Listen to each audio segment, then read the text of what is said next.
본장은 아수르의 사르곤 왕이 블레셋의 여러 성읍 중 아스돗을 정복하도록 자신의 군대 장관 다르단을 파견하였던 주전 713년경에 이사야가 본 예언을 기록하고 있습니다. 오늘 본문의 1절 말씀 보겠습니다. 아수르의 사르곤 왕이 다르단을 아스돗으로 보내매 그가 와서 아스돗을 쳐서 취하던 해니라. 사실 블레셋의 아스돗 성읍은 팔레스틴 북쪽 지역에서 애굽으로 관통하는 일종의 길목 역할을 하는 교통의 요지에 속한 곳입니다. 따라서 아수르가 아스돗 성읍을 점령했다고 하는 것은 곧 이제 애굽의 함락이 눈앞에 이르렀음을 시사한 것이라고 볼 수 있습니다.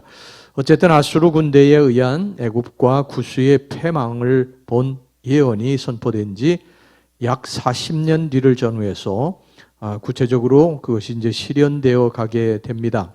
이때는 바로 아수르의 사네립이 제2차 유다 침공을 할 때 유다의 히스기야 왕 재위 기간인 주전 714년경에 있은 엘테케 전투로서 당시 애굽 군대는 아수르 군대에 의해서 대패하고 맙니다.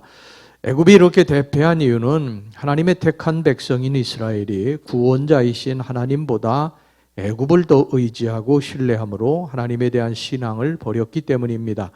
5절 말씀 보겠습니다. 그들이 바라던 구스와 자랑하던 애굽으로 말미암아 그들이 놀라고 부끄러워할 것이라.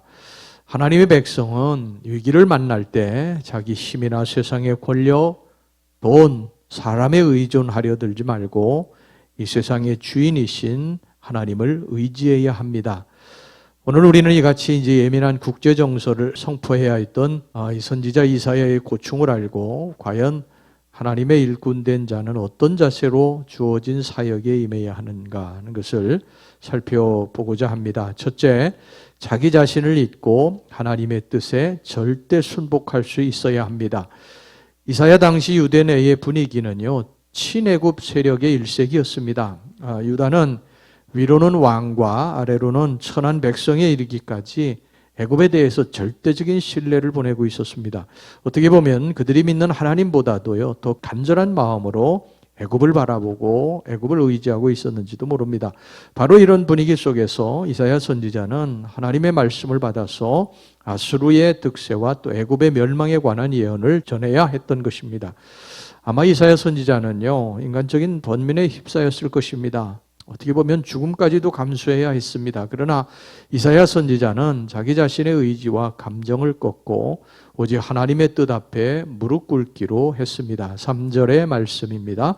여호와께서 이르시되 나의 종 이사야가 3년 동안 벗은 몸과 벗은 발로 다니며 애굽과 구스에 대하여 징조와 예표가 되었느니라. 우리는 살면서 크고 작은 이런 문제 앞에 설 때가 있습니다. 순교의 시대 때에는 말할 것도 없지만 그런 위험이 없어진 지금도 우리는 그런 상황을 많이 만납니다. 예수 믿는 것 때문에 불이익을 당할 상황이 되기도 하고요. 왕따를 당할 상황을 만나기도 하고 세상 사람들이 조롱하는 기독교의 참소를 들어야 할 때도 있습니다.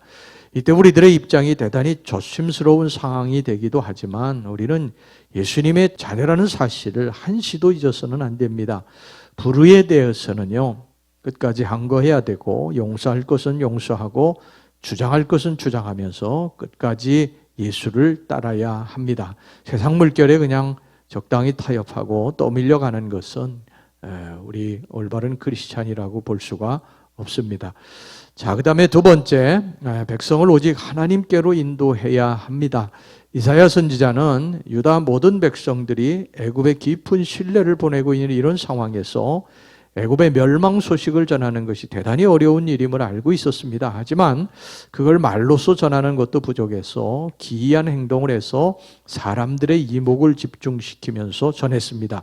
이사야 선지자는 3년 동안 벗은 몸과 벗은 발로 예루살렘 거리를 돌아다녔습니다. 2절 말씀 보겠습니다. 그때 여호와께서 아모스의 아들 이사야에게 말씀하여 이르시되 갈지어다 내 허리에서 배를 끄르고 내 발에서 신을 벗을지니라 하시매 그가 그대로 하여 벗은 몸과 벗은 발로 다니니라. 그러면서 유다가 지금껏 그렇게 의지해왔던 애굽이 멀지 않은 장래에 지금 자신의 모습처럼 비참한 몰골로 아수르에게 포로로 끌려가게 될 것이라고 예언을 했습니다. 4절입니다.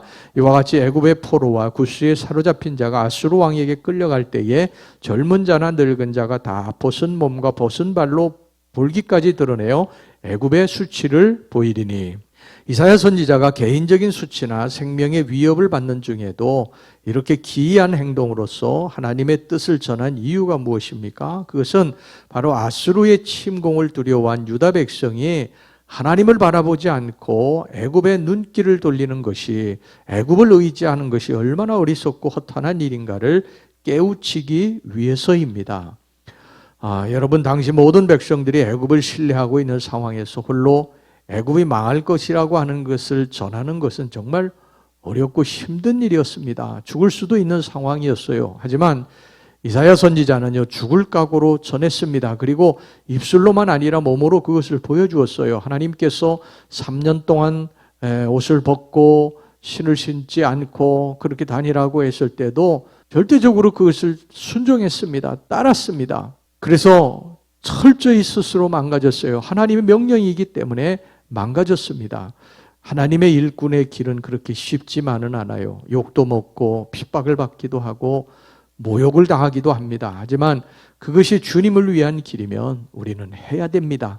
우리의 삶의 목적은 오직 하나님께 영광이기 때문인 것입니다. 우리가 죽어서 주님이 산다면 그 길을 가야 됩니다. 그 길이 일꾼이 가야 할 길입니다.